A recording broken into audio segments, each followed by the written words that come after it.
Dear audience, अस्सलाम वालेकुम। 5 minute lesson series में हमारा टॉपिक चल रहा है कामयाबी के 40 उसूल।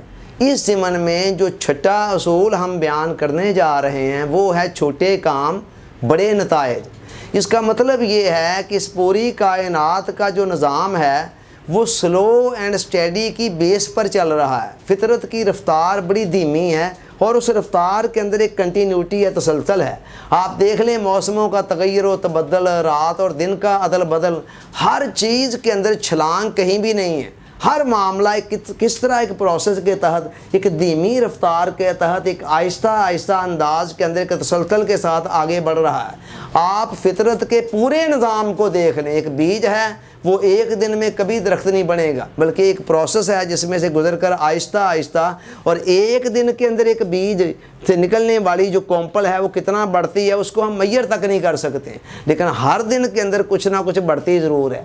इसी तरह एक छोटा बच्चा है जो पैदा होता है तो वो एक दिन के अंदर जवान नहीं हो जाता है, और हर दिन के अंदर वो आहिस्ता आहिस्ता बढ़ रहा होता है। और हम अगर 24 घंटे के अंदर उसके बढ़ने की रफ्तार को मापना चाहें कि 24 घंटे के अंदर वो कितना बड़ा है, तो हम शायद उसको माप तक नहीं सकते हैं। मगर आप देख लें कंटिन्यूसली चलते चलते इस तरह हर चीज़ पाया है तकमील तक पहुंचती है। तो ये इस कायनात का एक लाजमी कानून है कि कायनात की एक अपनी रफ्तार है, हमें उस रफ्तार के साथ चलना है अगर हम ज़िंदगी के अंदर कामयाब होना चाहते हैं।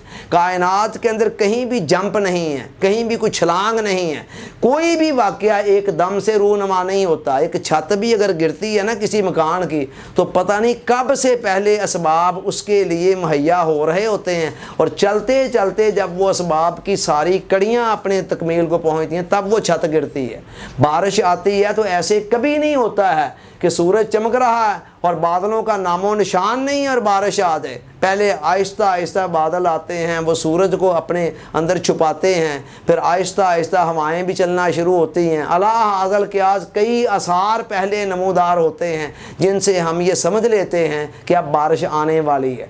तो कुदरत के सारे निज़ाम के अंदर एक ख़ास रफ्तार है, हर मामला एक ख़ास रफ्तार से अपने मंतकी अंदाज को पहुँच रहा है, अपने मंतकी अंजाम को पहुँच रहा है। लिहाजा हमने भी अगर ज़िंदगी के अंदर कामयाबी हासिल करनी है, आगे बढ़ना है, तरक्की करनी है, तो हमें फितरत की इस रफ्तार को समझकर उसके साथ अपने आप को हम आहंग करना होगा। हम क्या करते हैं, बेशतर लोगों का हाल ये है कि वो ज़िंदगी के अंदर बहुत कुछ पाना चाहते हैं, मगर पाने के अंदर गलती क्या करते हैं, इफ़रात का शिकार हो जाते हैं।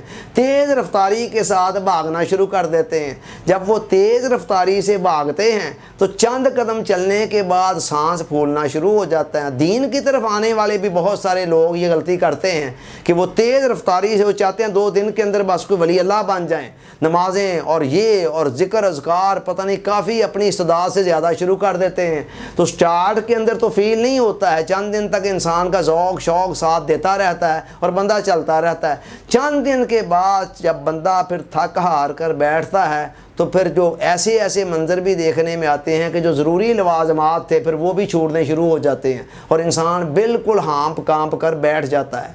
ये तरीका गलत है। अगर हम कामयाबी को पाना चाहते हैं तो फिर फितरत की रफ्तार को समझना होगा। इस्लाम ने हमें हर मामले के अंदर हमारी रफ्तार से लेकर, हमारी गुफ्तार से लेकर, हमारे किरदार और हर मामले के अंदर इतदाल की, तवाज़न की, म्याना रवी की तालीम दी है। और ये सब कुछ क्या है, वही फितरत की रफ्तार के साथ हम आहंग होने की बात है। कुरान ने कहा वक़्सिद फ़ी मशिक वाग़दुद मिन सौतिक, है बंदे अपनी रफ्तार के अंदर भी म्याना रवी इख्तियार कर। ऐसे ना कर कि एकदम भागना शुरू कर दे और चंद कदम चलने के बाद सांस फूल जाए और बैठ जाए। नो, अपनी रफ्तार के अंदर, अपनी गुफ्तार के अंदर भी बहुत ज़्यादा लाउडनेस नहीं होनी चाहिए, बुलंदी नहीं होनी चाहिए। हुज़ूर अलैहि सलाम ने फरमाया खैरुल उमूर औसतुहा, तो कामों में से बेहतरीन काम वो है जिसके अंदर इतदाल, तवाज़न, म्याना रवी वाली रविश को अपनाया जाए। इसी तरह एक और हदीस में फरमाया हब्बुल आमाल इलल्लाह मा दावम साहिबहु अलैहि व इन कल्ला, अल्लाह की बारगाह में वो अमल सबसे ज़्यादा पसंदीदा है जिसको तसलसल के साथ किया जाए, अगरचे मिकदार के अंदर वो थोड़ा ही क्यों नहीं है। ये बात समझने वाली है। पानी का एक एक कतरा जब तसलसल से गिरता है ना تو وہ دیکھیں پتھر کے اندر بھی سوراخ کر دیتا ہے۔ تو تسلسل اہم ہے۔ تو جب ہم بہت زیادہ مقدار اپنے اوپر عمل کی لاد کر بھاگنا شروع کر دیتے ہیں تو پھر چند قدم کے بعد ہمارا تھک ہار کر بیٹھ جانا یقینی ہوتا ہے۔ لہذا کامیابی کا یہ چھٹا اصول سمجھیں کہ آپ نے فطرت کی رفتار کو ملحوظ خاطر رکھتے ہوئے آہستہ آہستہ اس کے ساتھ آگے بڑھنا ہے۔ انشاءاللہ ایک ایک قدم چلتے ہوئے آپ میلوں کے فاصلے طے کر لیں گے اور کامیابی کی بلندیوں پر پہنچ جائیں گے۔ اللہ تعالیٰ سوچنے، سمجھنے، یاد رکھنے، عمل کی توفیق عطا فرمائے۔ آمین۔ آپ کا بہت بہت شکریہ۔ السلام علیکم۔